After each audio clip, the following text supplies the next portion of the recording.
Mga kababayan, handa na ba kayong sumama sa isang nakakakilabot na biyahe sa Tondo kung saan ang mga ilaw ng poste ay tila mga matang nagmamasid sa kadiliman?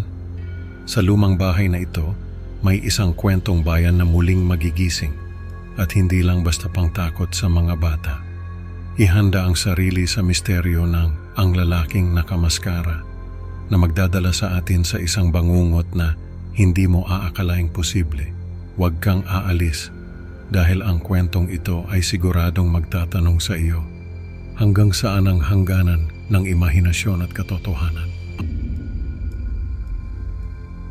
Sa gitna ng tahimik at madilim na gabi sa Tondo, kumikislap-kislap ang mga ilaw ng poste sa paligid ng isang lumang bahay. Ang mga kapitbahay, mahimbing na natutulog, walang kamalay-malay sa kababalaghang magaganap. Sa loob ng bahay, si Jomar, isang ama, ay abala sa pagpapatulog sa kanyang anak na si Sofia, isang batang babae na may masiglang imahinasyon at likas na takot sa dilim. Sinisiguro niyang mahigpit ang pagkakasara ng mga bintana at pinto, at sa pag-aalalang hindi makatulog ang anak, ikinuwento niya ang isang lumang alamat ng ang lalaking nakamaskara na kilala sa kanilang lugar bilang pamatay takot sa mga bata. Kinabukasan, sa kanilang lumang kusina na puno ng mga kagamitang yari sa palayok at kawayan, nag-usisa si Sofia tungkol sa ang lalaking nakamaskara.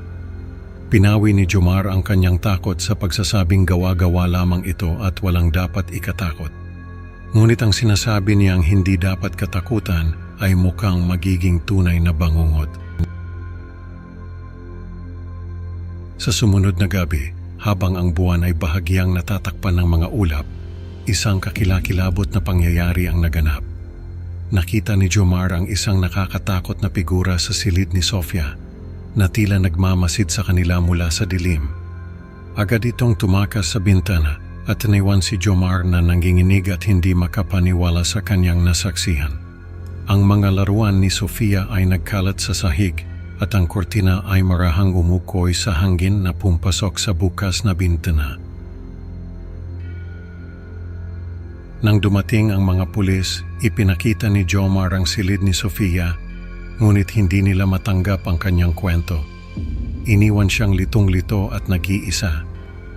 Sa matinding takot na baka maulit ang pangyayari, nagpasya si Jomar at Sofia na lumipat pansamantala sa isang hotel sa Makati na may mas modernong kagamitan at mas mataas na antas ng seguridad. Ngunit ang desisyong ito ba ay magiging sapat para malayo sila sa bangis ng dilim? Ang gabi ay nagdudulot ng bagong takot at sa bawat paghinga ni Jomar, ang paranoia ay lalong tumitindi. Ano kaya ang susunod na mangyayari sa kanilang mag-ama habang sila'y nasa gitna ng hindi maipaliwanag na kababalaghan? Sa hotel na pansamantalang kanlungan ni Jomar, hindi niya maiwasang maramdaman ang bigat ng mga nangyari. Nakaupo siya sa harap ng kanyang laptop, pinag-aaralan ang mga CCTV footage na para bang may mahahanap siyang sagot.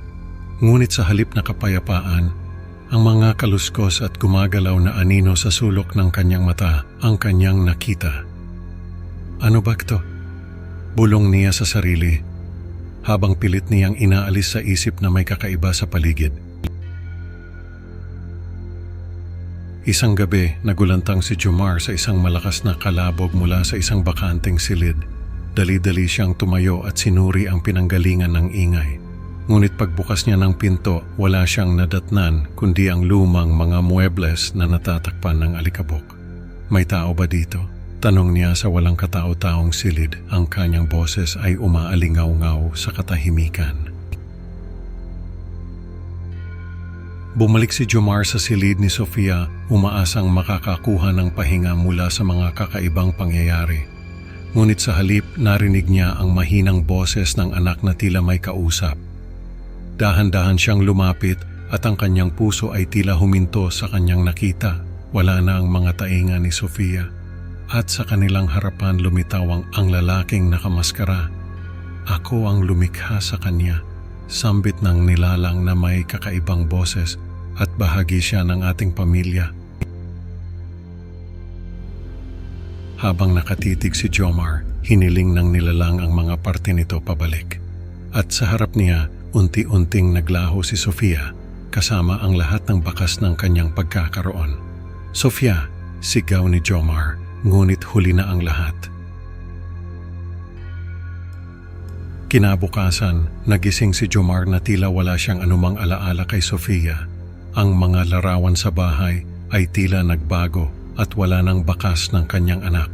Sa gitna ng kanyang pagkalito, lumitaw muli ang lalaking nakamaskara na may malamig na tinig na nagpaliwanag na ito ang tunay na nais ni Jomar.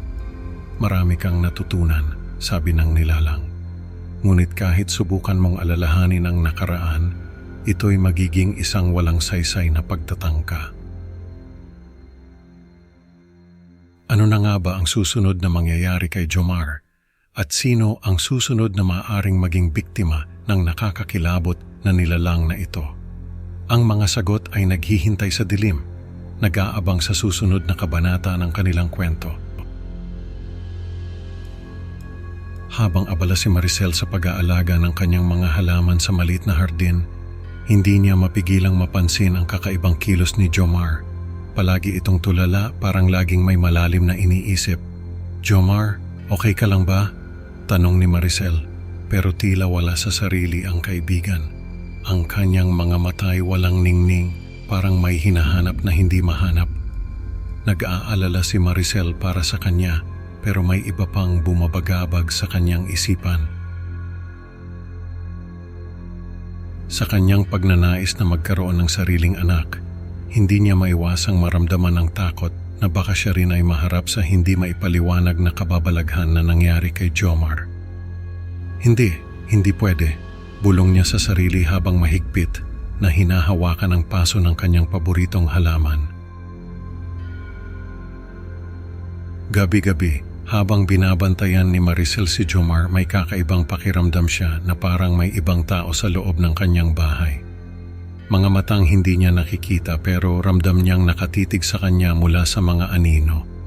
Isang gabi habang nagbabasa siya ng libro, biglang namatay sindi ang ilaw sa sala. "Ano ba yan?" reklamo niya. Pero nang tingnan niya ang paligid, wala naman siyang nakitang sira o problema sa kuryente. Kinabukasan habang nagkakape, may nakita siyang anino sa sulok ng kanyang mata. Paglingon niya, wala naman siyang nakita. "Siguro pagod lang ako," sabi ni Maricel sa sarili. Pero hindi niya mapigilang maramdaman ang kilabot na bumabalot sa kanyang buong katawan.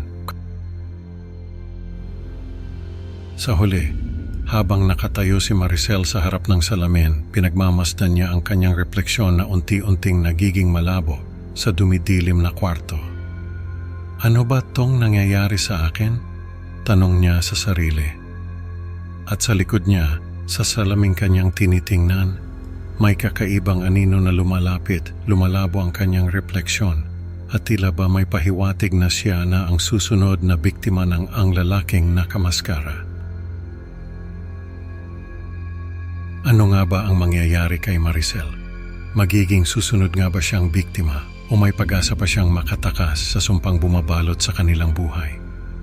Ang mga tanong na ito ang mag-iiwan sa mga mambabasa na nangangatog sa takot at pagtataka. Sa kwentong ito, natutunan natin na ang mga alamat at takot ng nakaraan ay maaaring maging bangungot ng kasalukuyan. Salamat sa pakikinig mga kaibigan. Huwag kalimutang mag-like at mag-subscribe sa Creepy Pinoy Stories para sa mas marami pang nakakakilabot na kwento. Excited na akong makasama kayo sa susunod na upload. Mag-ingat kayo dahil baka sa susunod na pagtingin niyo sa salamin, may iba nang nakamasid sa inyo mula sa likod ng inyong refleksyon. Hanggang sa muli mga kadiliman.